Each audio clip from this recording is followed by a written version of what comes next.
안녕하세요, 여러분. 처음 뵙겠습니다.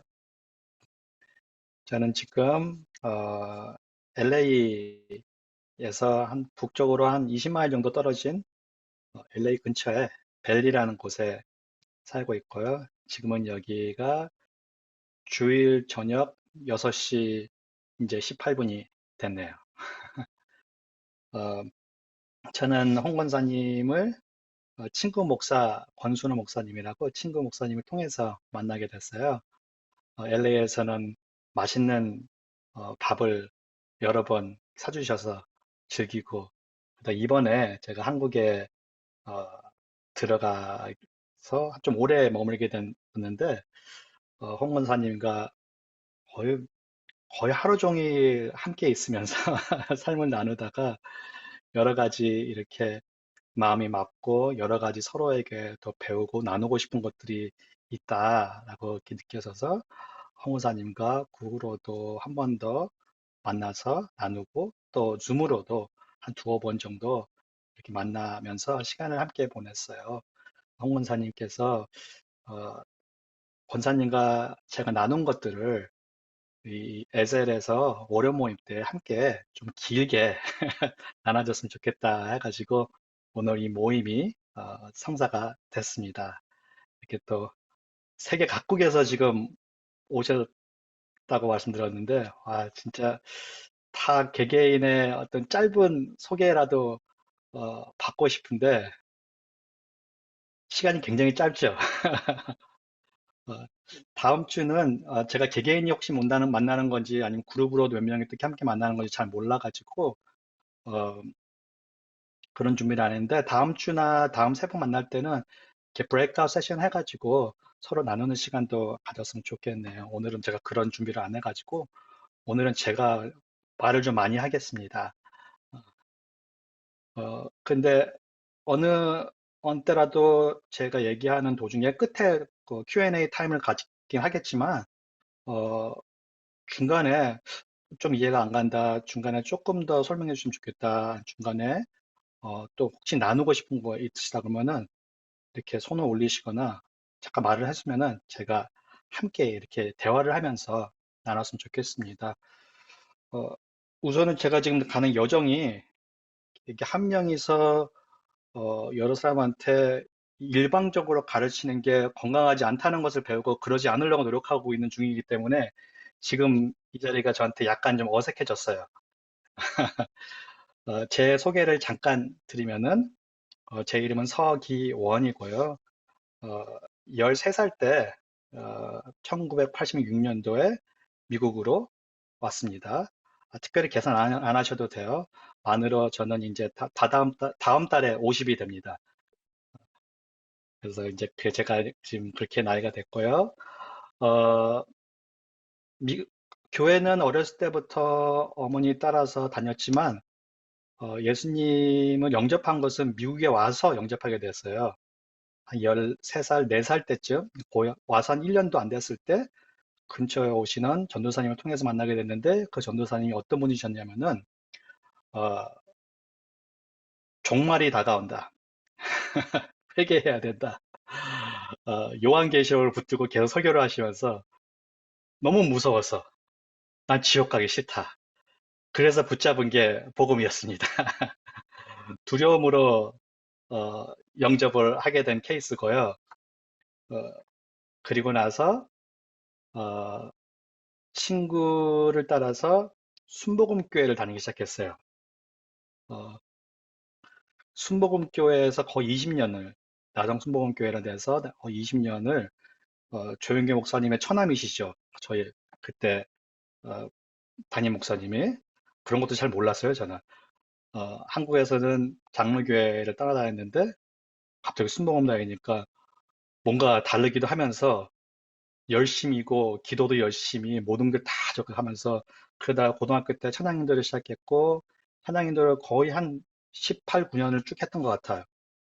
쭉 하면서 그러면서 이제 찬양 인도하다가 신학에 대한 갈급함을 갖게 됐고 그러면서 찬양 사역을 더 깊이 하고 싶어서 신학을 시작했다가 하나님께서 또 사역적으로 열어주셔서 어, 목회자로서 사역한 것은 이제 19년이 됐습니다. 19년이 됐고요. 거의 2세 사역을 대부분 했어요. 2세 사역을 대부분 했는데, 그래도 한국에서 많은 분들이 아시는 목사님 중에 강준민 목사님이라고, 강준민 목사님께서 동양선교교회에 있을 때 제가 함께, 그때는, 그전에는 대학 사역을 하다가 다시 찬양 사역을 들어가서 찬양 사역을 하다가, 어, 동양선교교회에서 나오면서도 새로 교회를, 개척을 뜻하지 않게 하게 되면서 제가 거기에서 이제 영어 목회로 한 7년 있다가 그만둔 게 벌써 한 5년이 거의 다 된 것 같아요. 그때는 7년도 됐고, 내 리더십에 어떤, 어, 이제 끝에 온 것 같다. 나도 좀 쉼이 필요하고, 어, 새로운 걸 좀 배워야겠다라는 마음으로 그만뒀는데, 그때면서 제가 뜻하지 않게, 어, 선교적 리더십이라는 클래스를 풀러에서 어디스를 하게 되면서, 새로운 것들 생각하게 됐어요. 이제 교회 나온 목회자로서 바깥에서 교회를 바라보기 시작하고, 그러면서 리더십이 뭔가, 어, 안에 있다 보니까 계속 어떻게 하면 사역을 더 잘할 수 있을까라는 고민을 계속 했는데, 교회 바깥에서 바라보다 보니까 그게 너무 진짜 우물 안의 개구리의 생각이었다는 것을 깨달으면서 좀 더 넓게 바라보고 하나님이 하시는 큰 일에 참여하는 게 어떤 모습일까라는 것을 궁금하게 하기 시작하면서, 생각지 못하게 좀 더 길게 쉬게 됐어요.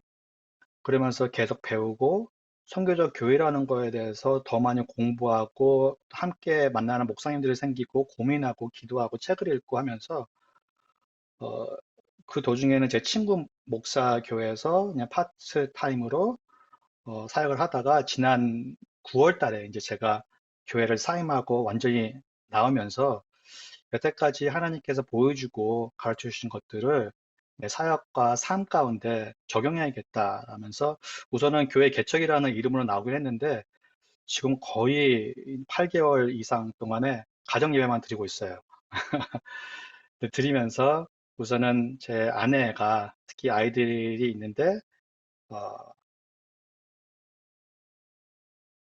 아이들과도 함께 나누면서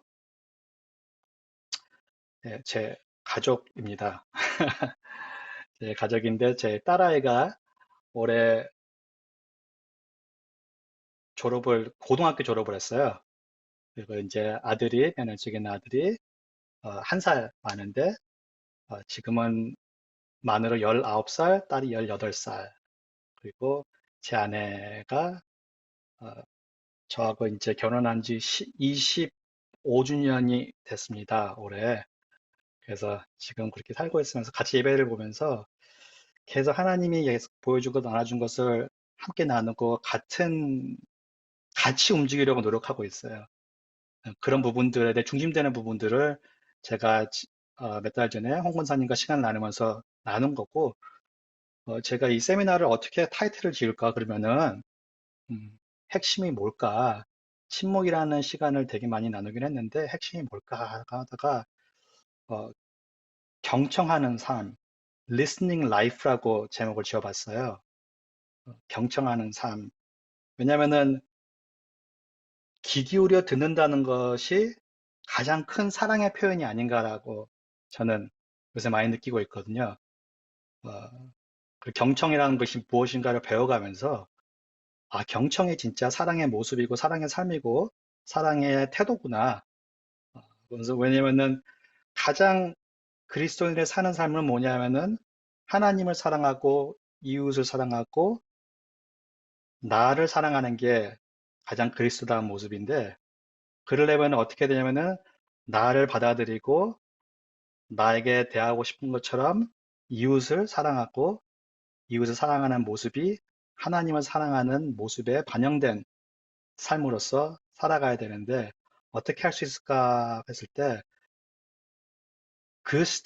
그 모습이 경청하는 사람의 삶이 자연스럽게 흘러가는 모습인 것 같습니다. 그래서 경청하는 삶이라는 제목으로 제가 이렇게 베젤 선교회 나오고, 어, 오늘은 멈춤이라는 타이틀로 나누고 싶어요. 왜냐면은 우선은 들으려면은 제가 뭘 하던 거 있든 간에 뭐 멀티태스킹이라는 게 있잖아요. 뭐 여러 가지 한꺼번에 하는 거. 몇 년 전에 뇌과학에서 이제 나타났는데 그런 건 없대요. 멀티태스킹이라는 것은 거짓이래요. 가짜래요. 멀티태스킹을 잘하는 사람들은 뭐냐면은 뇌가 빨리 스위치하는 거래요. 그 나이가 들면서 힘들어지죠. 근데 왜 그러냐면은 뇌가 빨리 움직이지 않기 때문에 그런 것도 있고 원래 우리 인간들이 그렇게 할 수 없는 것이래요. 그러니까 무슨 말이냐면은 어떤 사람이 얘기를 하고 있는데 그 얘기에 진짜 경청을 하고 싶다 그러면 내가 하고 있는 것들 다 멈춰야 돼요. 멈추지 않으면은 진실로 그 안에 함께 하면서 들을 수가 없는 거거든요. 그러니까 멈춰야지 경청의 삶을 시작할 수가 있다. 테레사 수녀의 이야기인데요. 혹시 뭐 들어보셨을 수도 있어요. 어떤 미국 방송에서 방문을 했는데 마들 테레사 수녀가 CBS라는 방송국에서 뉴스 앵커가 마더 테레사에게 물어봤대요. 이제 기도에 대해서 궁금해가지고 이 사람이 기도를 어떻게 할까? 그래서 수녀님, 하나님께 기도할 때는 무엇을 하고 말합니까? 어떻게 기도하세요? 하고 했더니 테레사 수녀가 I listen. 나는 듣습니다. 라고 말씀했대요. 그래서 예상했던 답이 아니니까 어, 그래요? 그러면 수녀님 듣고 있을 때 하나님은 무엇라고 말씀하십니까? 하고 물어보니까 테라스 수녀가 가만히 생각하다가 입을 떼서 대답한 게 He listens too. 그분도 듣습니다. 상상을 한번 해보세요. 테레사 수녀도 듣고 하나님도 듣고 있으면은 그 수녀님이 기도하는 순간에 어떨까요? 거의 정적일 것 같죠? 정적이 그냥 바깥에서만 정적이 아니고 내면에서도 고요할 것 같아요. 근데 그 고요함 가운데 수많은 언어가 나눠지고 있는 것이죠. 이런 기도는 저는 순복음교회 거의 20년 다니면서 배워본 적이 없어요. 그리고 한국 교회들도 순복음교회의 부흥의 영향을 많이 받아가지고 어, 이런 기도를 가르쳐 주지도 않고 배우지도 못하는 경우가 참 많은 것 같아요. 듣는 기도, 듣는 기도. 근데 기도는 우리가 알다시피 하나님과 대화하는 거라고 굉장히 아이들한테 가르쳐 주잖아요. 근데 대화는 얘기하고 듣고 해야 되는데 저희의 기도의 99%가 그냥 제가 말하는 거예요. 실제상으로도 사람들이 대화에서 자기가 사랑을 받고 싶고 대화에서 가장 원하는 것은 남이 나의 얘기를 들어주는 것인데 내가 얘기하는 것이 훨씬 많대요. 남자, 여자 따지면 여자들은 훨씬 더 많은 부분 얘기 대화를 하고 그러면서 또 공감도 더 많이 잘하는 게 여자들이기도 한데 학교에서 학습하는 것도요. 특히 미국에서는 뭐 퍼블릭 스피킹 같은 거 어떻게 하면 얘기를 잘하고 사람들한테 논문 같은 거 뭐 프레젠테이션 같은 걸 잘하기 위해서 배우는 것들이요. 다 커뮤니케이션에서 배우는 것들이 어떻게 하면 내가 하고 싶은 말을 잘할 수 있느냐를 배우는 게 90%예요. 어떻게 하면 잘 듣느냐고 배우는 게 거의 없어요. 그러니까 듣지 못하는 건 당연한 것이에요, 우리에게. 하지만 듣는 것이 관계의 핵심이라는 것. listening life. 경청하는 삶이란 건 무엇일까? 어, 제가 듣는 거에 대해서 다시 한번 생각해 본 경우가 이 책을 읽고인데요. 경청, The Listening Life인데 이게 되게 재밌어요. 한국 제목은 참 재밌는 것 같아요. 이렇게 번역될 때 한국의 정서에 맞게끔 이게 팔릴 수 있게끔 제목을 줘야 되니까 이게 미국 제목은 The Listening Life거든요. 듣는 삶. 근데 경청이라고는 줬어요. 거기까지는 괜찮아요. 근데 아래 그 서브타이틀이 영혼의 치료라고 했는데 원래 미국에서 서브타이틀은 뭐라고 써 있냐면요. Embracing Attentiveness in a World of Distraction. 이거 어떻게 번역해야 되죠? 어, 막 나를 혼란스럽게 하는 세상에서 어떻게 하면 중심을 어, 잘 받아들일 수 있을까? 중립적인 생각을 가질 수가 있을까? 그건데 그러니까 치료하고는 전혀 관계가 없는 거거든요. 솔직히 내가 제대로 서 있는 모습을 찾아가는 건데 한국에서는 영혼의 침해라고 적혀 있네요. 여기서 인트로덕션에서 이 아담 맥휴라는 이분이 말하는 게 이렇게 얘기합니다. 우리는 사랑하는 법을 배우고 싶기 때문에 듣는 법을 배웁니다.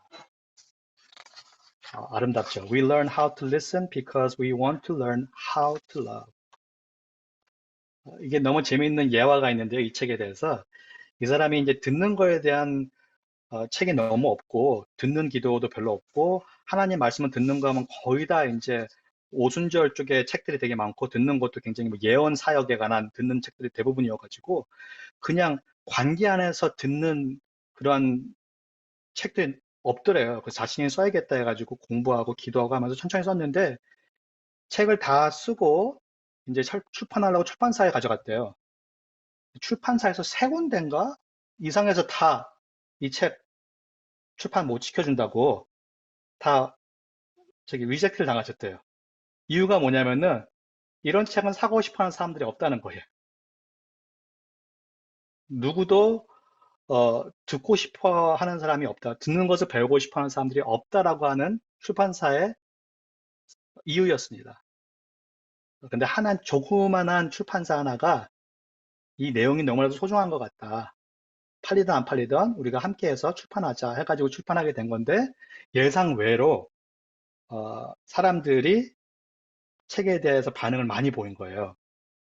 당연히 그랬으니까 이게 번역이 됐겠죠. 한국말로. 또 다른 언어로 어떻게 번역되는지는 잘 모르겠지만 한국말로도 번역이 돼가지고 한국 책으로도 있더라고요. 이렇게 어, 이분이 참 재밌는 얘기를 해요. 창조 얘기를 볼 때 창조는 하나님, 우리는 여태까지 배운 게 제가 배운 것은 하나님의 말씀으로 이루어진 창조 이렇게 얘기 들었잖아요. 근데 반대로 창조물 입장에서 바라보면은 창조는 들었기 때문에 이루어진 게 창조라는 것이에요. 하나님이 공허에다 얘기를 했고, 공허가 하나님의 음성을 듣고 반응을 했기 때문에 창조가 되었다는 것이에요. 하나님 입장에서는 말씀으로 이루어진 창조지만 창조물의 입장에서는 들었기 때문에 이루어진 창조라는 것입니다. 그러니까 성경에서는 벌써 창조물의 과 하나님과의 관계는 듣는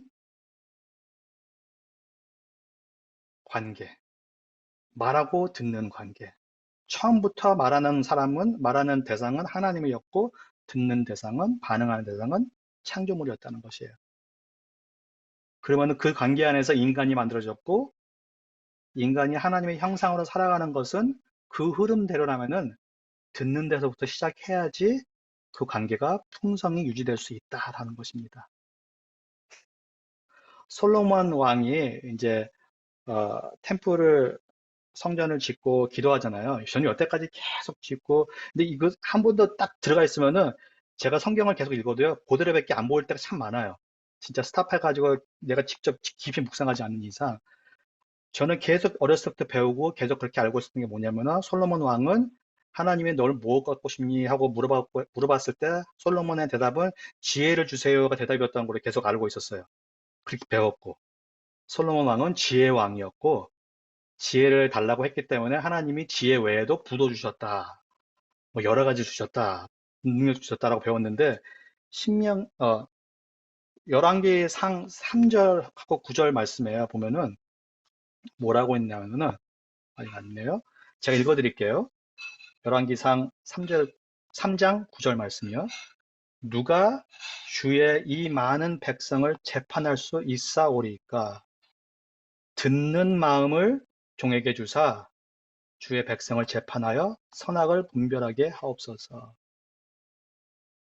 듣는 마음을 종에게 주사. 솔로몬이 원했던 건 듣는 마음이에요. listening heart. 우리는 이것을 너무나도 당연하게 지혜라고 어, 말하고 있는 것이에요. 거꾸로 얘기하면 지혜의 시작은 어떻게 보면 듣는 마음에서 시작할 수가 있는 거죠. 인간의 지혜는. 하나님이 주시는 지혜. 쉐마라고 혹시 아시나요? 쉐마? 쉐마는 되게 유명하죠. 이스라엘의 히스토리에서, 문화에서, 성경에서. 쉐마는 신명기 6장 4절에서 5절 말씀입니다. 그렇죠? 이스라엘아 들으라. 우리 하나님 여호와는 오직 유일한 여호와시니 너의 마음을 다하여 뜻을 다하고 힘을 다하여 내 여호와를 사랑하라. 쉐마. 쉐마의 뜻은 이게 쉐마죠. 쉐마. 히브리어로 이렇게 썼는데 쉐마의 뜻은 들으라 라는 뜻이래요. 들으라. 그렇게 시작하잖아. 이스라엘아 들으라. 원어에서는 히브리어에서는 헬라어에서는 들으라 이스라엘 이렇게 시작하기 때문에 들으라라고 시작하기 때문에 쉐마라고 부른대요. 근데 문화적으로 들으라라는 이 언어를 잘 공부하잖아요. 그는 그냥 귀로 소리로서 들리는 것을 거기에 귀 기울이고 잘 들으라 그런 말이 아니래요. 들으라라는 의미에는 헬라의 문화적으로의 어떤 의미가 가지고 있냐면은 듣고 들은 거에 대해서 반응하라라는 뜻을 가지고 있대요. 다시 얘기하면은 듣고 순종하라. 고대 헬라 문화에는 순종이라는 언어가 따로 없었대요. 들으라라는 언어에 순종하라라는 의미가 함께 다 담겨져 있었대요. 생각해보면 한국 문화도 굉장히 비슷한 것 같아요. 우리 특히 부모님들이 어린 아이들 혼낼 때 그러잖아요. 너 엄마 말 들을래, 안 들을래? 그 말은 내가 하는 말을 잘 듣고 이해할래라가 의미가 아니잖아요. 그렇죠? 내가 하는 말을 따를래, 안 할래? 엄마가, 아빠가 하는 말대로 행동할래, 안 할래? 그 의미잖아요. 같은 것이에요. 헬라 문화에서 구약 성경에서 특별히 근데 보니까 신약도 마찬가지더라고요. 신약도 뭐 순종이라는 단어와 듣는 단어가 다르기는 하지만 그 단어의 뿌리는 같은 뿌리를 가지고 있대요. 원어에. 어떤 원어냐? 들으라 하나는 listen이라는 원어가 그 뿌리에 함께 있다는 것이에요. 그러니까 듣고 순종하라는 어떻게 보면은 같은 동전의 양면의 모습이라는 것이에요. 떼어낼 수가 없는 모습. 들으면은 당연히 행동해야 되는 거예요. 예수님께서 네 가지 이 필드를 말씀하실 때 중심적으로 얘기하는 게 뭐냐면은 풍성한 이 밭에 있는 그 땅을 가진 마음은 그 사람의 삶은 듣고 행하는 거예요. 듣고 행하는 것.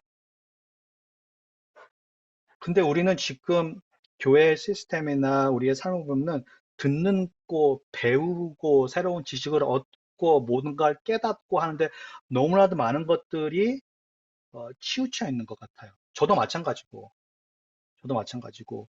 행동하는 거, 이 들은 거 배운 거에 대해서 어떻게 내가 행동할 수 있을까에 대해서는 고민이 많지가 않아요.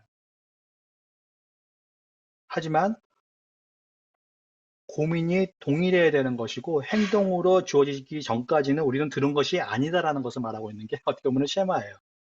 그 쉐마에서 핵심인데 그것은 뭐냐? 유일하신 여호와 하나님을 사랑하라. 어떻게? 올바른 정체성과 관계를 가짐으로써. 정체성이 무엇이죠? 이스라엘아 들으라. 네가 이스라엘인지 알라는 거죠. 이스라엘이라는 이름도 보면 참 재밌어요. 이스라엘은 본래 이름이 야곱이었죠. 야곱이 이제 이사에서 자기 형 만나기 전에 혼자 자다가 어, 천사가 내렸는데 천사가 씨름하죠. 그리고 나서 천사가 야곱에게 너의 이름을 이스라엘이라 부른다고 하면서 너희가 하나님과 또 사람과 싸워서 승리했으므로 라고 얘기합니다. 이스라엘 뜻이죠. 어떻게 보면은 하나님 혹은 인간과 씨름해서 근데 이스라엘의 이 문화 안에서 이스라엘의 의미를 보잖아요. 그렇게 얘기를 안 해요. 어떻게 얘기하냐면은 그냥 하나님과 씨름하는 자 혹은 하나님이 승리하시다. 하나님이 통치하시다. 그렇게 의미를 보고 있는데 왜 그럴까 하고 보니까요. 이스라엘의 이름이 야곱에게 온전히 주어졌을 때는 나중이에요. 그 씨름하고 나중에 그 이름을 주는데 야곱이 하나님과 개인적으로 언약을 맺어요. 언약을 맺고 나서 하나님이 이제부터 너는 더 이상 야곱으로 불리지 않고 이스라엘이라 부르리라라고 선포하시는 게 그 후예요. 더 이상 승리하는 삶의 목적이 아니고 자신의 능력과 힘으로 씨름해서 승리하는 게 목적이 아니고 하나님에 의해서 하나님과 함께 함으로써 승리의 삶을 사는 것.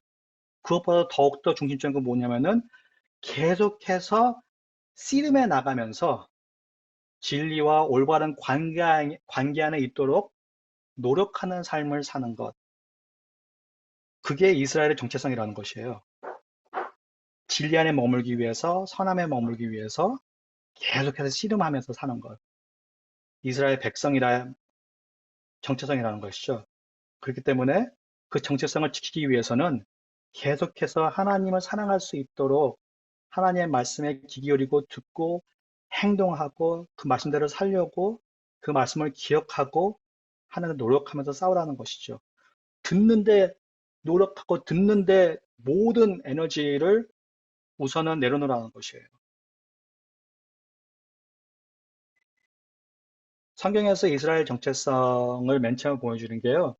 대상은 이스라엘 백성이 광야에 있을 때 이제 정체성에 대해서 말씀하시기 시작하시죠. 저희가 너무 잘 알죠. 창세기 1장 27절. 인간들이 어떻게 만들어졌냐. 하나님의 형상으로 만들어졌다. 근데 저희가 생각을 못하는 것 중에 하나가 뭐냐면은 이 이스라엘 백성이 지금 이 말씀을 듣는 상황이에요. 이스라엘 백성은 이 전까지 430년 동안 애굽에 머물면서 종으로서 노예로서 한 380년, 83년 동안 있었어요. 그러면서 자신들의 정체성을 완전히 잃어버린 상황이었어요. 하나님의 구원하심으로써 애굽에서 나와서 지금 시내산에 올라가서 십계명을 받으면서 하나님의 말씀을 모세를 통해서 듣고 있는 것이에요. 그리고 처음으로 어떻게 보면은 처음으로 우리의 하나님이 그냥 이스라엘의 하나님이 아니고 온 세계의 하나님이라는 것을 배우면서 어, 하나님이 말씀해 주시는 인간으로 해서 정체성을 맨 처음에 받았어요. 이 전까지는요, 애굽에 있으면서 나는 노예였고 나는 그냥 눌림을 받는 자고 신의 형상으로 만들어진 사람은 오직 애굽의 바로. 나는 쳐다볼 수도 없고 대화를 나눌 수도 없는 그러한 최고의 높이에 있는 권위의 사람이었거든요. 그런데 갑자기 하나님께서 모든 백성에게 한 명 한 명 인간으로서 말씀하시는 게 너희는 하나님의 형상으로 만들어졌다면서 전혀 정체성이 없던 개개인에게 완전히 그 바로와 동등한 자리로서 올려주시면서 이것이 너의 정체성이다. 그렇기 때문에 너희 개개인이 또 백성으로서 나와 관계할 수 있고 나를 대신하는 할 수 있는 온 세상에 그러한 역할을 그러한 존재성을 가지고 있다. 존중의 모습을 하나님께서 보여주신 것이에요. 나를 존중하는 사람한테는 귀가 기울여질까요? 당연하죠. 나를 존중해 주신 여태까지 존중받지 못한 사람으로서 나를 존중해 주시는데 당연히 하죠. 그러면서 계속 출애굽기에서 하나님이 말씀하시는데 19장 5절에서 6절에 이렇게 얘기하십니다. 세계가 다 내게 속하였으니 너희가 내 말을 잘 듣고 내 언약을 지키면 너희가 모든 민족 중에서 내 소유가 되겠고 너희가 내게 대하여 제사장 나라가 되며 거룩한 백성이 되리라. 너는 이 말을 이스라엘 자손에게 전할지니라. 하나님의 소유가 되고요. 제사장 나라가 되고 거룩한 백성이 된대요. 뭐 자세히 얘기할 수도 있지만 많이 들어보셨으니까. 근데 신명기 7장에서 다시 한번 또 이걸 반복을 해요. 너는 누구냐? 너는 여호와 내 하나님의 성민이라. 거룩한 사람들이죠. 그리고 내 하나님 여호와께서 지상 만민 중에서 너를 자기 기업의 백성으로 택하셨나니. 영어로 되게 저는 영어 이 번역이 좋은 것 같아요. You are my treasure possession이라고 얘기해요. treasure possession. 하나님의 기업의 백성인데 보물 같은 나의 것, 나의 존재. 다시 한번 정체성을 확실하게 전해주는데 하나로서 묶어주시면서 하나님과 완전히 맺어진 관계, 하나님과 뗄 수 없는 관계, 거룩한 존재, 목적이 있는 존재, 하나님을 세상에 드러내는 존재, 하나님의 형상이나 제사장 나라나 비슷한 의미들이 다 포함되어 있죠. 하나님의 백성, 하나님이 함께하는 존재. 그 정체성을 가지고 있으라는 거죠. 이 정체성이 있기 때문에 하나님을 사랑해야 되고 하나님과 사랑의 관계에 있어야 되고 그러려면 어떻게 해야 되냐면은 먼저 들어야 한다는 것이죠. 듣는 것은 듣고 행하는 것이 함께 포함된 모습이라는 것입니다.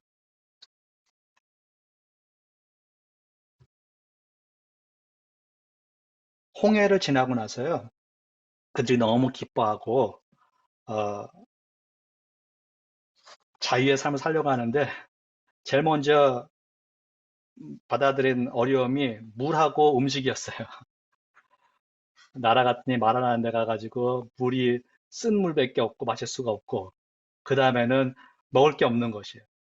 그럼 어떡하죠? 하나님 만나를 내려주시죠. 십계명을 시내 산에 올라가기 전에 십계명을 받기도 전에 하나님의 말씀을 듣기도 전에 하나님께서 제일 먼저 가르쳐 준 게 있어요. 그게 뭐였냐면은 안식이었어요. 만화를 통해서 안식을 가르쳐 주셨어요. 6일 동안 하늘에서 떨어진 거 먹을 만큼 담아가서 먹고 6일째는 이틀 것을 담아가지고 먹어라. 그렇죠.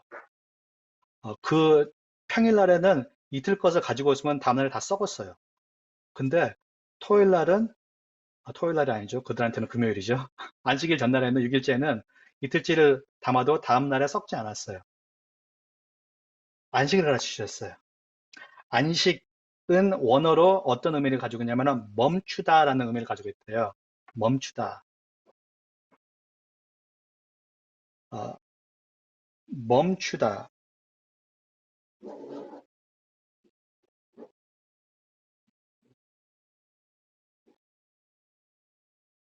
멈추다. 저는 안식이 쉼이라는 의미를 먼저 가지고 있는 줄 알았어요. 근데 멈추다라는 의미를 가지고 있대요. 안식에 대해서 많이 공부를 하고 씨름도 많이도 하고요. 근데 생각해 보니까요. 제가 안식을 제일 크게 배운 게 언제였냐면은 실제적으로 월요일 날 안식을 하루 종일 지키려고 노력한 적이 있었는데 그때 안식에 대해서 제일 크게 배웠어요. 지금 세대에 저희가 가장 잘 순종 못하는 것 중에 하나는 안식인 것 같아요. 한참 동안이죠. 멈추는 법을 몰라요, 저희가. 그것도 하루 온종일. 멈춰야지 쉼이 있는 거거든요. 쉬기 위해서 멈추는 게 아니고 멈춰야지 쉼이 생기는 건데 쉼이 오히려 중심이 돼 버렸어요. 그러니까 저희는 쉼을 가져요. 근데 멈추지는 못해요. 쉴 때도 바쁘거든요, 저희는. 쉴 때도 바쁘게 쉬어야 돼. 내가 좋아하는 걸 해야 되고. 그게 나쁜 것은 아니에요. 되게 중요한 것이에요. 왜냐면 또 안식의 중요성은 생명이기 때문에 예수님께서 가르쳐 주는 것이죠. 생명을 위한 거고 생명이 풍성해지는 것. 안식을 제대로 멈췄을 때 우리가 누리는 것들이 생명인데 그렇기 때문에 즐거운 것을 하고 생명을 느끼고 풍성히 사는 것은 중요한 것이에요. 근데 그것이 목적이 되면 안 된다는 것이죠. 멈춤의 목적은 십계명으로 나타나는데 어, 월터 브루그맨이라는 사람이 어, 오늘 제가 보여드리는 사진이 세 분의 사진이 있는데 헨리 나운하고 월터 브루그맨 그리고 아까 아담 휴즈인데 이 세 분 다 머리가 많이 없으세요. 그래서 이게 무슨 의미인가? 저도 요새 좀 자꾸 머리가 얇아져가지고 살짝 고민이긴 한데 내려놓고 영성가로 가려면 이렇게 가야 되나 머리를 버려야지 영성이 생기나 라는 생각이 들 정도로 다들 대머리신데 이분은 풀러에서도 교수님이었었는데요. 가장 유명한 것은 이분이 쓴 시편의 책이 굉장히 유명했어요. 그 시편을 통해 가지고 기도하는 법, 읽는 법들을 가르쳐 주신 분인데 안식일은 저항이다라고 책을 쓰셨어요. 그래서 어떻게 말씀하시냐면요. 어, 애굽에서 자기 정체성을 잃어버린 이스라엘 백성이 이 광야에서 안식을 배우면서 하나님을 사랑하는 어, 시선을 가지게 되고 또 이웃을 바라보는 정체성을 찾게 된다라고 얘기하는데 안식을 어떻게 표현하냐면 십자가가 딱 이렇게 있잖아요. 이 십자가 가운데 첫 번째에서 세 번째 계명이 이 수직 관계를 나타내는 거라면 하나님과의 관계를 나타내는 거면은 네 번째 계명은 딱 이 중간에 포인트에 있어서 수평 관계, 여섯 번째와 해서 열 번째 계명 수직 관계를 잡아주는 역할을 한다. 안식일이 없으면은 이게 따로따로 논다는 것이에요. 멈춰야지 예수님이 얘기하는 대계명의 하나님을 내 몸과 마음과 힘과 영으로서 사랑하고 또 두 번째 계명, 솔직히 두 개 하나죠. 내 이웃을 나와 같이 사랑하라 라는 것을 함께 묶어주는 게 무엇이냐? 안식일이라는 것이에요. 안식이 없으면은 이웃이 이웃으로 보이지가 않는 것이고 안식이 없으면은 계속해서 우상 숭배를 하려고 하는 노력들이 이루어진다는 것입니다. 라고 얘기를 하면서 저항이라는 것은 왜냐면은 나의 정체성을 거짓 정체성으로 계속 묶어두고 있고 애굽에서의 삶에 그게 좋은 삶이라고 생각하게 하는 것들이 있기 때문에 멈춰야지 새로운 것들을 바라보고 하나님을 바라보고 이웃을 바라보고 하나님의 말씀을 들을 수가 있는데 멈추지 않았을 때는 계속 옛것에 묶여진다는 것이에요. 그래가지고 어, 노예로서란 정체성으로서 물건처럼 살아가고 자원처럼 살아가고 내가 자원이 되면은요 리소스가 되면은 언제든지 교체가 가능한 존재가 돼버려요. 사랑할 필요가 없어요. 언제든지 버릴 수 있는 존재이기 때문에 인간은 상품이 돼버린 것이에요. 애굽에서는. 그러니까 상대방이 특별한 존재가 아니에요. 그런데 하나님은 멈춤을 통해 가지고 안식을 가르쳐 주시고 쉼을 주시고 이웃을 보게 하시고 예배를 가르쳐 주신 것이에요. 멈췄기 때문에 이런 것들이 가능했다는 거죠. 그 전에는 애굽에서 배웠던 느꼈던 감정들은 불안함과 불의와 분노와 욕망과 이기심과 질투와 경쟁이 있었는데 이렇게 얘기하면 지금 우리 현대 사회하고 비슷하죠. 그런데 멈추니까 그 하나님의 계명 안을 이렇게 머무니까 하나님의 음성을 듣는 게 계명을 듣는 거죠. 그걸 계명대로 살아가니까 나눔이 있고 섬김이 있고 희망이 있고 사랑이 있고 풍성한 삶이 펼쳐지기 시작한 것이에요. 계속 그 안으로 하나님께서 초대하시는 게 안식일이었던 거예요. 출애굽기 또 신명기를 이렇게 다시 천천히 읽어보시잖아요. 가장 많이 반복되는 이야기 중에 하나가 가장 많이 하나님의 심판과 정의가 드러나는 포인트가 뭐냐면은 안식에 관했을 때예요. 그러니까 가장 떻게 보면 강력하게 애굽에 있는 이스라엘 백성에게 가르쳐 주신 게 하나님께서 안식이었다는 것이에요. 그러면서 그들의 정체성에서 오는 관계를 계속 재조정한 것이죠. 하나님을 바라보고 이웃을 바라볼 수 있는 그러한 관계로 초청. 어, 하나님의 선교를 공부하잖아요. 하나님의 선교. 그러면은 하나님의 선교를 배우기 위해서 창조 이야기로 처음부터 시작을 해요.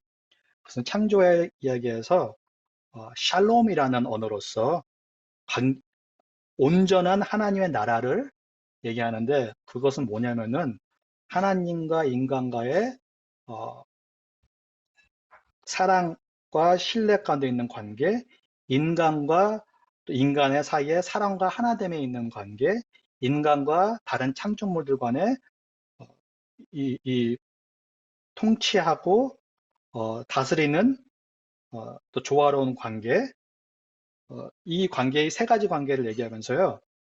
어, 이 관계 안에 온전히 있는 게 샬롬이다라고 표현해요. 근데 죄가 들어오면서 죄는 인간이 하나님 말씀에 의심을 갖고 내 자신이 하나님을 대신할 수 있지 않을까라는 거짓에 들음으로써 죄가 들어왔는데, 그러면서 샬롬이 망가진 거죠. 관계가 틀어진 거죠. 하지만 하나님은 이 관계를 다시 온전히 만드시기 위해서 샬롬의 역사를 계속 하시고 계시는데, 샬롬의 역사의 클라이맥스가 예수님이시고, 그 전에는 이스라엘 백성의 모습으로서 시작을 하시고, 아브라함부터 예수님이 클라이맥스에서 계속 그 샬롬의 이야기가 이어지는 게 교회의 이야기인데, 샬롬이 온전히 이루어지는 게 하나님의 나라가 온전히 예수님의 재림과 함께 오시는 게 샬롬의 역사인데, 다시 돌아가서 하나님의 선교는 무엇이냐면은 이 샬롬의 역사를 하신 게 하나님의 선교인데, 하나님은 이 선교의 하나님은 하나님의 선교에 우리가 하나님의 백성이 동참할 수 있도록 계속 초청하시고, 그 파트너십 가운데 파트너십을 통해 가지고 역사하시는 하나님이시다라는 게 하나님의 선교, 또 선교의 하나님을 나타내는 것인데요. 지금 얘기하는 쉐마와 십계명과 안식의 이 묶음의 모습이 샬롬의 회복의 모습 가운데 들어가는 성경의 드라마의 모습이라는 것입니다. 수직관계, 수평관계. 근데 그 수평관계의 이니셜 스텝, 오히려 그 전 스텝은 뭐냐면은 나와의 관계. 네 이웃을 나 자신과 같이 사랑하라. 어떻게 보면은 특히 한국 문화에서 제 자신을 받아들이고 제 자신에 대해서 비난하지 않고 비판하지 않고 어, 온전히 받아들이는 것을 배우는 게 가장 힘든 것 중에 하나 같아요. 음, 근데 하나님을 사랑하고 이웃을 나같이 사랑하려면은 어떻게 보면은 멈춰서 나 자신을 바라보고 나를 받아들이고 하나님이 받아들이시는 것처럼, 그러면서 그것을 통해서 이웃을 바라보고 이웃을 품고 이웃을 품으로써 하나님을 바라보고, 왜냐하면 이웃은 하나님의 형상으로 만들어지는 개개인이기 때문에 그 이웃을 통해서 하나님을 바라보고 하나님을 더욱더 경험할 때 하나님을 더욱더 사랑할 수 있는 능력을 얻게 된다는 것이죠. 그리고 그 관계 안에서 이 관계가 회복되면서 우리는 샬롬을 경험하고, 샬롬을 경험할수록 더욱더 클리어한, 더욱더 명백한 하나님의 음성이, 이웃의 음성이, 내 내면의 음성이 들리기 시작하고, 들리면서 우리는 계속 반응하는 법을 배우기 때문에 관계가 변할 수밖에 없는 거죠.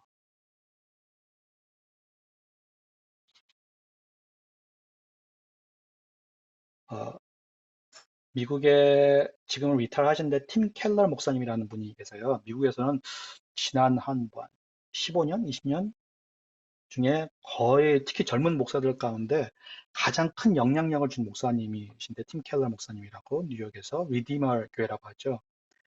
어, 그 목사님이 어, 리타를 하시고 시티 처치라는 또 이제 도시들에 계속 교회 개척하면서 선교적인 마인드세트로 어떻게 하면은 계속 하나님이 하시는 이 구원의 역사를 도시에서 또 경험할 수가 있고, 어, 도시에서 그런 교회들을 세울 수가 있을까라는 고민하시면서 어, 발견하신 게 뭐냐면은 정체성이었어요. 정체성. 어, 지금 우리 사회는 정체성이 혼란한 가운데 살고 있다라는 것이었거든요. 그러면서 정체성을 얘기하면서 탕자의 비유에서 사람들이 고민하고 계속 이 어지러움 가운데 사는 모습이 무언가 하는 가르침을 가르치셨는데, 큰아들을 바라보면서 이 큰아들의 정체성은 정통적 정체성이라는 것을 발견하셨대요. 우리 한국의 근대적까지만 해도 이런 정체성을 가지고 있었죠. 사회가 정해준, 아니면 가족이 정해주는 경우가 많죠. 너는 이렇게 해야지 착한 아들이야. 너는 좋은 대학교 가가지고 어, 좋은 잡을 갖고 돈을 벌어서 그 돈으로 나한테 효도해야지 너는 좋은 아들이 되는 거야. 그러니까 우리의 삶의 스토리가 벌써 쓰여져 있어요. 그리고 스토리 가운데 내 정체성이 벌써 드러나 있어요. 이렇게 해야지만이 나는 받아들여지는 거예요. 그 사회 가운데. 그 받아들여진 것이 올바른 정체성으로 주어지는 것이죠. 사회가 주어지는 정체성. 그리고 거기에 묶여서 사는 것이에요. 근데 작은 아들은 근대적 또 탈근대적 정체성을 가지고 있는데 그의 정체성은 누가 정해주냐면은 자기 자신이 정해줘요. 근대적 때는, 모던 때는 정체성이 어떻게 보면은 내 능력, 내가 어떤 무엇을 이뤘는지 그런 것들 통해서 정체성이 이루어졌잖아요. 내 영향력, 내 자리. 근데 탈근대는 굉장히 달라요. 탈근대는 정체성이 어떻게 이루어지냐면은 내 느낌대로, 내가 원하는 대로. 몇 년 전부터 미국에는 이렇게 설문지 같은 거 쓰잖아요. 설문지에 보통 성별 이렇게 쓰는 데가 있잖아요. 근데 지금은 성별이 두 개가 있어요. 성이 있고 성별이 있어요. 섹스는 뭐냐면은 성은 섹슈얼리티는 여성 아니면 남성. 그러니까 태어났을 때 성별을 얘기하는 거예요. 여자로 태어나느냐, 남자로 태어나느냐. 그러고 나서 성별, 젠더이 있는데 젠더에는 종류가 많아요. 한 10마리까지 돼요. 뭐 보통 짧으면 한 대여섯 가지부터 시작해가지고 10가지 이상도 있고 그런데 뭐 예상하셨다시피 남자, 여자, 둘 다, 아니면 아무것도 아니다. 어, 어떤 사람들은 자기를 데이라고 부름을 받기를 원하는 사람도 있어요. 나는 그냥 복수예요, 복수. 나는 한 사람이 아니에요. 어떤 사람들은 이시라고 부르기 원하는 사람도 있어요. 자기는 인간이 아니래요. 뭐 트랜스젠더도 있고 트랜스베스타이트 있고 뭐 종류가 엄청나게 많아요. 그게 젠더예요. 근데 젠더는요, 미국 법상 매일매일 바뀔 수가 있대요. 이게 우리 정체성이에요, 지금. 엄청 심각하죠. 이 호모섹슈얼리티의 문제는 지금은 제가 바라보는 시선은 가장 큰 문제 중에 하나는 정체성의 문제예요. 뭐 그 외에 여러 가지 문제도 있겠지만 정체성이 확실하지가 않으니까 자꾸 내가 정하는데, 왜냐면 나한테 정할 수 있는 능력이 있기 때문에. 근데 내가 확실히 모르기 때문에 매일매일 바뀌는 것이에요. 어, 그런데 작은 아들이 집으로 돌아오면서 새로운 정체성, 올바른 정체성을 찾게 됩니다. 이게 성경적 정체성이죠. 그것은 뭐냐면은 아버지 사랑 안에서 회복되는 정체성인데 하나님의 언약 안에서 주어지는 정체성이에요. 언약은 사랑 관계죠. 신뢰가 있고 하나님이 먼저 시작하시는, 나는 어, 말씀 가운데에서 순종으로 이루어진, 하나님이 시작하시고 하나님이 끝내는 변하지 않는 관계, 하나됨. 그게 언약 관계인데 거기서 이루어지는데 거기서 나의 정체성이 발견된다는 것이죠. 그것은 뭐냐? 나는 하나님의 아들, 하달이라는 것은 성별에 관계없이 어, 하나님의 그 뭐라고 하지? heir, 어, 어, heir이 갑자기 한국말로 기억이 안 나네요. 어,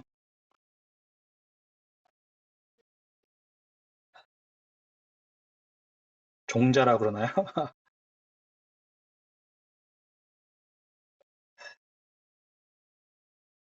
종속자, 후계자, 상속자, 상속자란 말이죠. 하나님의 상속자, 그러니까 자리를 얘기하는 것이에요. 동시에 관계, 아버지의 모든 것은 다 나의 것. 그 자리를 얘기하는 게 하나님의 아들이라는 거거든요. 그리고 나서 존재성으로 나는 하나님의 딸, 하나님의 아들, 관계 안에 사랑을 받는, 어, 하나님을 닮아가는, 아버지 닮아가는, 사랑을 받는 존재, 하나님의 백성, 하나님을 속한 사람, 하나님 나라의 백성, 하나님의 어, 섭리 안에서 자유롭게 삶을 누리는 사람, 하나님의 거룩한 왕 같은 제사장, 하나님과 세상 가운데 서서 하나님을 비치는 사람, 이러한 정체성들이 그 관계 안에서 내가 있는 것을 알았을 때 발견할 수가 있다는 것이요. 그렇고 정체성에 있기 때문에 이제 들리는 것이에요. 그 전에는 하나님의 아버지의 음성이 들리지 않았어요. 작은 아들은 아버지가 행동하는 게 보이지도 않고 들리지도 않았어요. 사랑의 속삭임들이 들리지가 않았어요. 왜냐면 내가 생각하는 정체성 안에 빠져 있었기 때문에 잘못된 정체성 안에. 큰아들도 마찬가지죠. 이런 것들은 모두 이루어졌는데 끝에 가서 그래요. 끝에 가서 계속 사회가 정해준 정체성 안에 묶여져 있어요. 음. 쟤는 뭐야 지금 서던 베프티스트 남침내 교회에서 안수를 받아가지고 남침내 교단에 있는데 남침내 교단의 그 교리 중에 하나가 뭐냐면은 모든 교인은 제사장이다라는 교회가 있어요. 그래가지고 제사장은 뭐냐면은 다 교인이면은 하나님의 자녀로서 관계가 있는 사람이면은 다 그 하나님과 세상 가운데 서서 중보를 할 수 있는 사람들인 거예요. 그러다 보니까 남침내 교회에서 예배 후에는요, 어, 이거 뭐라 그러죠, 이거? 이 기도, 이거 손하고 하는 기도, 나 갑자기, 권사님 도와주세요. 안수 기도, 아니, 안수가 아니죠, 이게. 안수기도죠. 안수 말고 이거 축도. 축도, 축도. 축도? 축도라고 하죠. 맞아, 축도. 축도가 없어요. 그냥 축도의 약간 그 의미는, 목회자로서 하나님 대신해서 축복하는 기도를 이제 드리는 건데, 모든 교인들이 축도를 할 수 있는 어, 하나님의 기름 부으심이 있다는 거예요. 그렇기 때문에 그게 바로 이제 제사장이라는 의미를 가지고 있다라고 그런 말을 하는데 저는 그 부분이 굉장히 좋아요. 하나님 아래에서 모든 교인이 믿는 자들이 하나님의 자녀가 동일하다는 표현을 하고 있는 거거든요. 당연히 교회 안의 시스템에서 존중하는 부분이 있고 맡아야 할 역할들이 다르게 있지만 기도하는 부분에서는 다 동일하고 하나님의 음성을 다 들을 수가 있고 듣는 대로 행동하고 나눌 수가 있는 사람들이 교인이다라는 것을 표현하고 있기 때문에 개인적으로 제가 좋아하는 부분 중에 하나인데 어, 저희는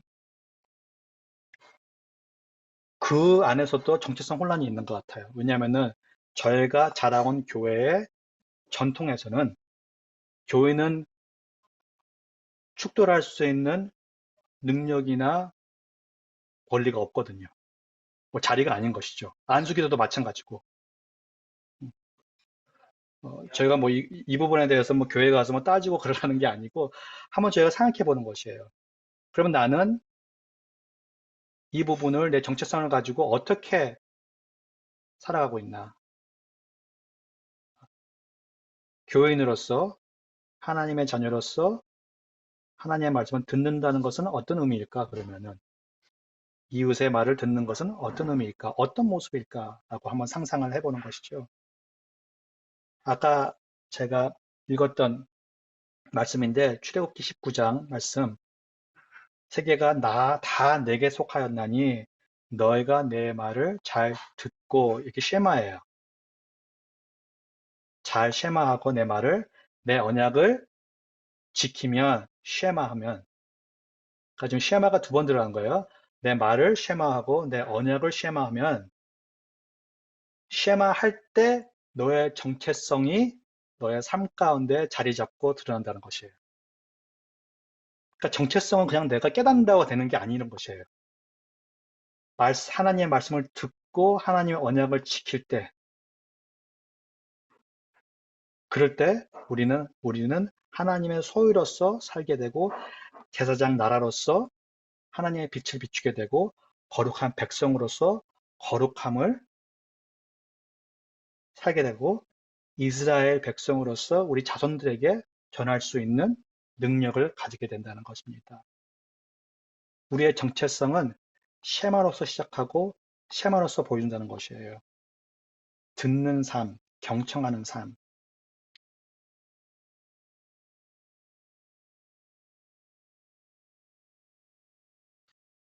헨리 나우엔 마음의 길. 헨리 나우엔은 이 책을 1980년도 초에 쓰셨더라고요.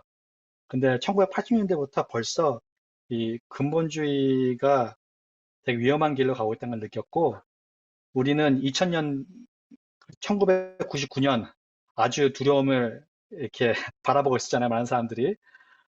세상 종말한다 그래가지고 1980년대부터 어떻게 보면은 특히 예수님의 재림한다는 이단성을 가진 교회들도 많았고, 어, 한국에는 그 후부터 내가 알기로는 거의 몇 년 동안 아직까지도 예수님이 재림한다고 산에 올라가는 교회들이나 집단이 있다고 얘기 들었어요.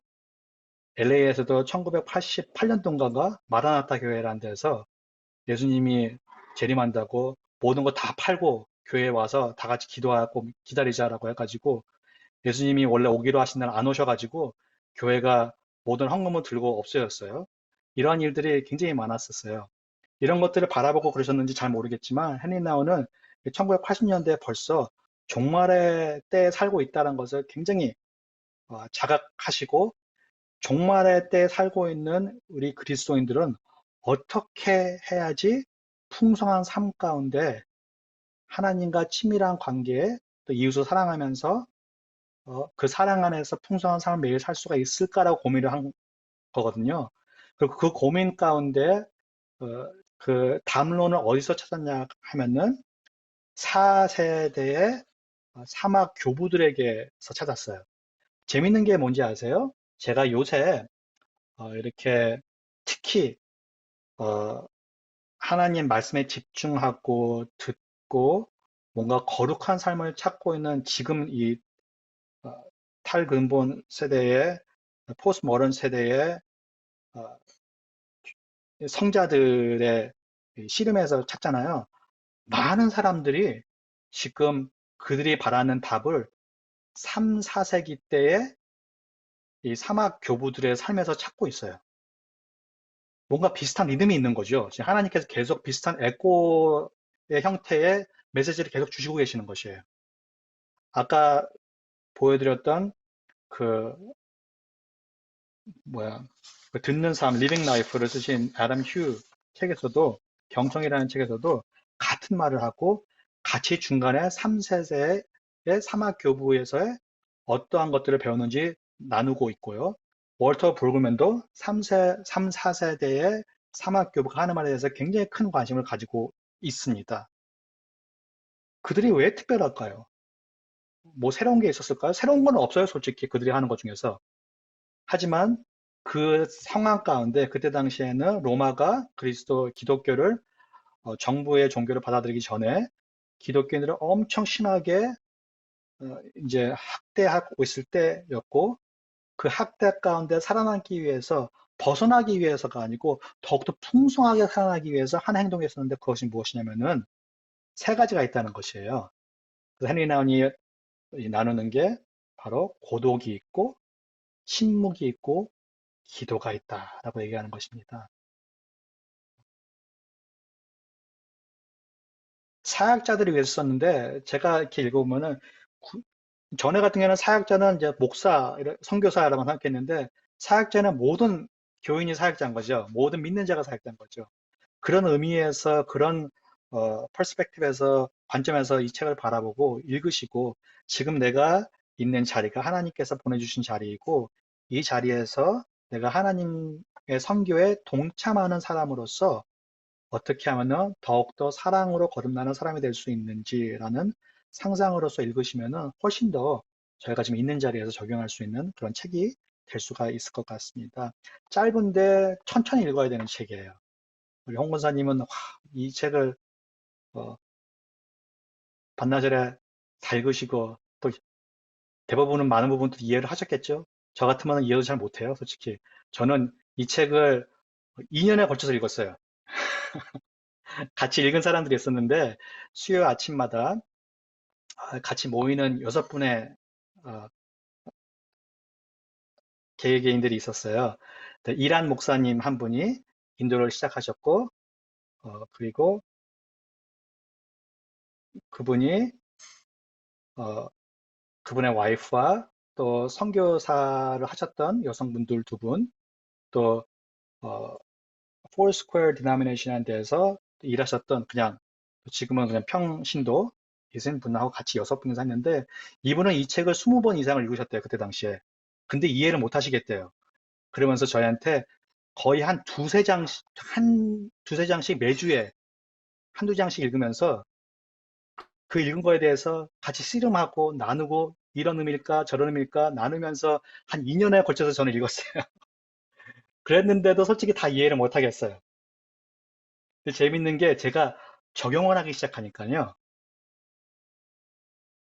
여러 번 읽었을 때보다 훨씬 더 이해가 되고, 아, 이것은 내가 여정을 함께 참여하고 이 초청에 내가 반응을 해야지만이 이해가 되는 책이구나라는 것을 깨닫게 되면서 뭐 많은 책들이 당연히 그렇겠지만 특히 이 책은 제가 적용할 때 더욱더 이해를 할 수가 있는 것 같습니다.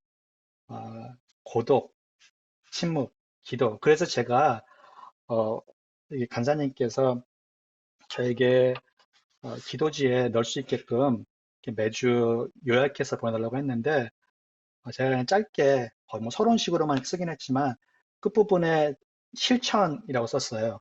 실천이라고 썼는데 왜냐면은 어,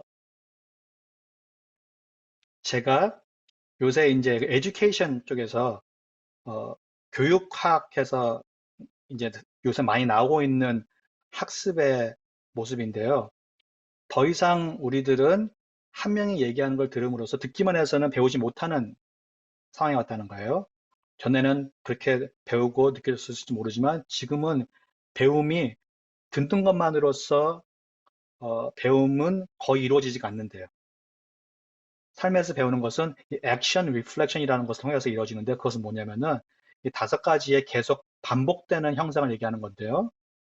지금 내가 하는 practice, 지금 내가 하는 뭐 어떤 액션, 어떤 행동이 있고 그 행동을 내가 살고 있는 삶의 컨텍스트에다가 적용을 하고 그 적용한 것을 또 새롭게 테스트를 하는 것이에요.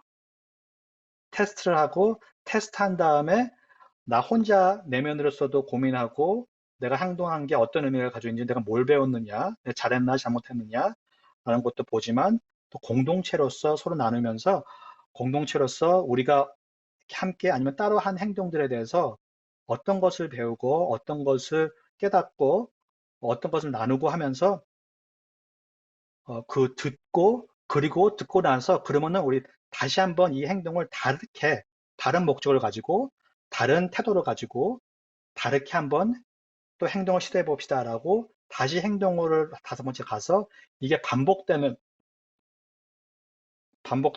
거의 삶의 일부분처럼 삶의 형성되는 새로운 습관을 만들어가는 것처럼 반복될 때 우리는 배우기 시작한다는 것이에요. 습득하기 시작한다는 것이죠.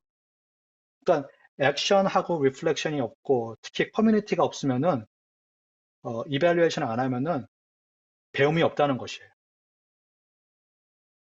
그렇기 때문에 실천이 꼭 중요하다는 것입니다. 제가 굳이 제가 드리는 실천을 안 하셔도 돼요. 들으면서 이 실천을 해야겠다는 마음이 있으면은 그 실천을 하셔도 돼요. 다음 주에 우리가 모였을 때는 그 실천한 것에 대해서 무엇이 됐건 간에 조금씩 서로 나누고 나눔에서 배움을 또 얻으셨으면 좋겠어요. 왜냐면은 저는 뭐 그나저나 길어봤자 4주 동안이고 지금 제가 벌써 거의 1시간을 얘기했는데 아마 기억하시는 게 많이 있으실지 모르시겠어요. 벌써 많이 없어졌죠. 날라갔죠. 저도 제가 말한 거에 대해서 내가 무슨 말 했는지 다 기억 못 하고 있을 거예요. 지금 다행히 파워포인트가 있으니까 좀 더 기억하는 것들이 있겠지만은요.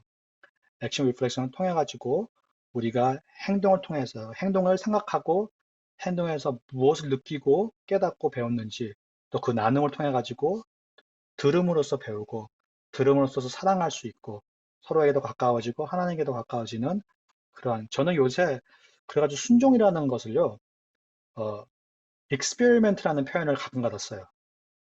순종은 여태까지는 제가 듣는 것을 이해하고 이해한 대로 곧장 하는 거라고 생각했는데 실제로 제가 이해하는 경우가 대부분이 아니거든요. 하나님이 말씀 주셔도. 그러니까 이렇게 하는 게 맞나? 하고 할 때가 많아요. 틀릴 때도 있거든요. 그러니까 맞을 수도 있고 틀릴 수도 있으니까 익스페리먼트 하는 거예요. 틀렸으면 틀린 대로 하나님께 와가지고 저 이거 제대로 한 것 같지 않아요?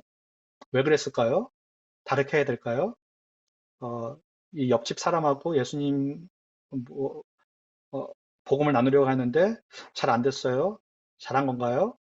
어떻게 하면 될까요? 아, 그 사람 내가 얘기하지 말고 그냥 가서 들으라고요? 오히려 물어보라고요? 했을 때 다시 한번 해보는 거죠.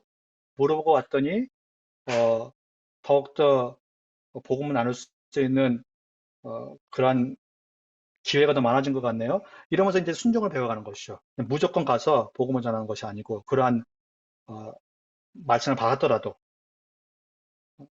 그러한 이제 액션 리플렉션을 통해 가지고 저희가 배워가고 또 듣고 어, 변화되는 그런 과정, 여정, 여정. 제가 또 좋아하는 언어 중에 하나입니다. 여정.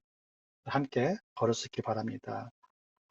마음의 길을 쓴 목적을 보니까요. 헨리 나운의 목적이 이 세 가지가 있대요. 그러니까 제가 지금 처음부터 말씀드리는 목적이 굉장히 비슷한 것이에요. 첫 번째 목적은 뭐냐면은 자기 탐색과 성장, 나와의 관계를 더 깊이 시키는 그러한 것을 목적을 두고 있다고 합니다. 음, 어떤 식으로 표현하냐면은 자신의 내면을 탐색하고 내면적인 성장과 깨달음을 얻기를 소망하고요. 또 자신의 신앙적인 여정과 내면의 동요를 솔직히 기록하며 저희 내면의 동요들이 있잖아요. 그걸 솔직히 그냥 있는 그대로 아 그렇구나라고 얘기하는 것이죠. 이런 것을 이렇게 많이 한 사람들 보면은요, 음, 자기 자신과 건강한 관계를 가지고 있는 사람들은요, 어떤 생각이 들어왔을 때, 아, 내가 왜 걱정하지? 걱정하면 안 되는데, 믿는 사람이 걱정하면 안 되지. 무슨 자신을 이렇게 뭐라고 하는 게 아니고, 걱정의 생각이 들어오면은, 아, 내가 걱정하는구나. 아, 내가 이런 문제를 지금 걱정을 하고 있구나. 이 문제가 나한테 지금 중요하구나. 라고 그냥 있는 그대로 받아들인대요. 그 다음에 이제, 뭐, 올바른 행동을 하든, 뭐 다른 행동을 하든, 그거는 또 하나님께서 들려주시는 음성의 가운데서 반응해 있는 거죠. 그러니까 내가 나에게 해주는 음성이 뭔지 듣는 것이에요. 듣고, 아, 그렇구나. 공감이잖아요. 그러니까 제가 저한테 얘기하는 거야 공감을 하라는 거예요. 그걸 배워가고, 나와의 대화를 배워가는 것이죠. 고독과 침묵과 기도로서. 두 번째로는 다른 사람들과의 공감과 연대, 다시 말하면 이웃과의 관계를 얘기하는 것이죠. 어, 다른 사람들의 언어를 들음으로써 예화를 얘기해 주는 게 되게 재밌지 않나요? 어, 그 사마의 교부에게 세 명의 제자들이 정기적으로 찾아오는데 그 중에 한 명이 와서 물어보지도 않고 대화도 안 하고 계속 있었대요. 너는 왜, 당신은 왜 말을 안 합니까? 했을 때 그냥 와서 어, 선생님의 음성을 듣는 것만 해도 기쁩니다. 라고 했을 때, 목사님들이 그거를 굉장히 좋아하시더라고요. 특히 이 책을 읽을 때, 목사님들이, 나도 이런 교부가 되고 싶다. 사람들이 그냥 와서 내 음성만 듣기만 해도 기뻐하는 사람들이 막 모여지는, 근데 그게 목적 같지는 않아요. 그게 목적 같지는 않고, 오히려 제가 그 제자 중에 한 명이 되는 것이죠. 어, 중간에 보면 어떤 또 이런 예화가 있어요. 음, 어, 나의 침묵을 통해서 아무것도 배우지 않는 사람은 나의 언어를 통해서도 배울 수가 없을 것이다. 아까 얘기했던 테레사 수녀의 기도와 어떻게 보면 비슷한 거죠. 하나님과의 침묵으로서 대화를 하는 기쁨을 모른다면은 그러면은 대화로서의 어, 말을 하는 대화를 하나님과 가지더라도 많은 것을 느끼지 못할 수도 있다라는 것이죠. 듣는 마음, 침묵 안에 거하는 게 얼마나 거대하고 오히려 어, 사랑을 더 풍성히 여길 수가 있는 모습을 할 수가 있다. 어, 사막교부 중에서 오랫동안 혼자 이 고독의 생활을 하고 사람들 가운데 나타났더니 사람들이 더욱더 어, 그 사람에게 가까이 하고 싶고 그 사람을 통해 가지고 사랑을 경험하는 것들을 또 말하는 예화도 있었습니다. 그러면서 얘기하는 것이 이 고독과 침묵의 삶의 반복이 우리 안에서 컴패션을 더욱더 만들어낼 수도 있다. 그러니까 이것은 이웃과의 관계를 얘기하는 것이죠. 내가 그 사람을 사랑하려고 노력해야지만 사랑의 사람이 되는 것이 아니고 고독과 침묵으로써 내 안에 이 스페이스를 더 만들어주는 거죠. 다른 사람들이 함께 할 수 있는. 그리고 그 사람들은 그것을 느끼는 거예요, 상대방이. 어떻게 보면은 홍 권사님과 제 그 만남이 그런 것들을 경험하는 만남이 아니었나 하는 생각도 들고, 솔직히 이렇게 다 막 좋은 얘기만 한 것도 아니거든요. 슬픈 얘기도 많이 하고 그랬는데 그 안에 굉장히 편안함이 있고, 뭐 대화 안 하고 그냥 걸을 때도 있었는데 만나고 났더니 서로에 대해서 더욱더 사랑하는 마음이 생긴, 더욱더 알고 싶은 마음이 생긴 그러한 만남. 동시에 하나님과의 교감과 나눔, 하나님과의 더 친밀한 관계 가운데 들어가는 것. 하나님의 침묵마저도 아름답고 기쁜 순간이기 때문에 이런 것들을 목적으로서 헨리 나운이 이 책을 썼다고 해요. 음, 그러면서 얘기하는 게 고독은 어떤 고독? 하나님과 단둘이 있는 고독. 어, 다음 주에 말씀드리겠지만 고독의 어떻게 보면은 이 베이시스는요 뭐냐면은 어, 나는 성령님을 통해 가지고 하나님의 자녀로서 하나님과 언약 가운데 하나 된 하나님의 자녀이다라는 현실 가운데 들어가는 것이에요. 그 현실이죠, 벌써부터. 근데 그게 신학적인 현실이 아니고 실제적인 현실이라고 내, 나와 내 내면과 내 정신과 나의 모든 것들이 믿고 그 현실 가운데 머무는 것을 배우는 모습 중에 하나인 것이죠. 그 침묵은 어떠한 침묵 중에 하나냐? 하나님으로부터 말하는 법을 배우는 침묵. 근데 하나님이 침묵으로서 그걸 가르쳐 주세요. 되게 말이 안 되는 거죠. 하나님이 침묵으로 우리에게 말하는 법을 가르쳐 주십니다. 그리고 하나님, 그냥 잘하는 기도가 아니고 우리의 마음이 하나님의 마음으로 변화되는 기도. 이 기도, 이 문장이 너무 멋있죠. 우리의 마음이 하나님의 마음으로 변화되는 기도. 그러한 기도는 도대체 어떤 기도인가? 어, 그런 것들을 저희가 실천하고 배우고 나누기를 원합니다. 실천 이렇게 몇 개 적어봤어요. 두 가지 적어봤는데, 첫 번째는 나와의 대화를 멈추시고 하루에 뭐 30분은 좀 길면은 뭐 10분, 뭐 15분 하셔도 괜찮아요. 이번 일주일간에 하루 정도 이렇게 멈추시는 순간을 가지셔서 그냥 저 혼자 티타임을 가지셔도 되고 커피 타임을 가지셔도 되고 아니면은 그냥 산책을 하셔도 되고 아니면은 제 친구는 그러더라고요.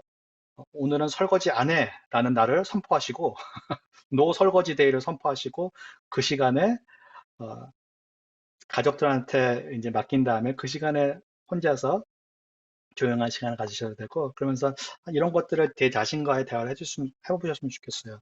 나는 누구인가? 어, 나는 내 자신을 잘 인지하고 있는가? 아이스버그 사진이 있어요.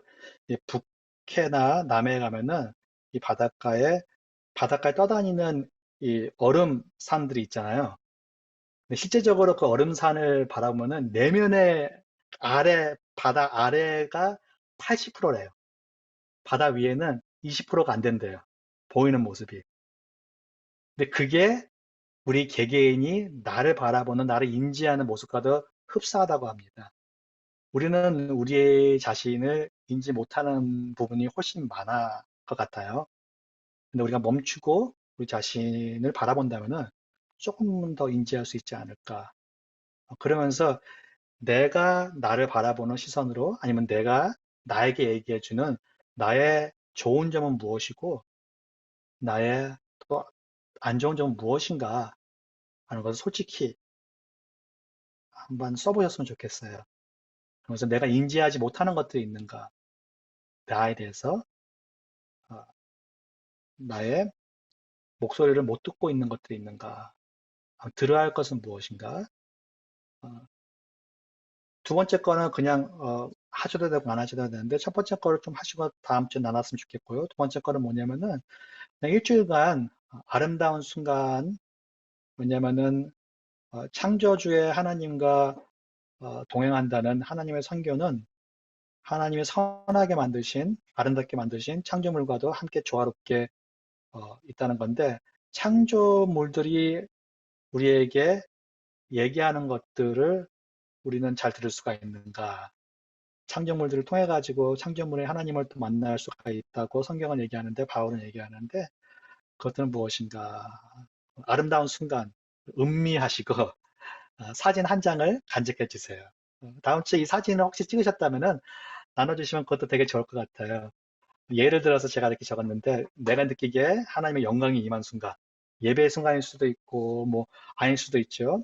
하나님의 임재의 순간, 아니면은 사랑이 느껴지는 순간, 향기로운 향기를 맡은 순간, 어, 저는 영화 볼 때하고 맛있는 것을 먹을 때 하나님을 참 많이 경험해요.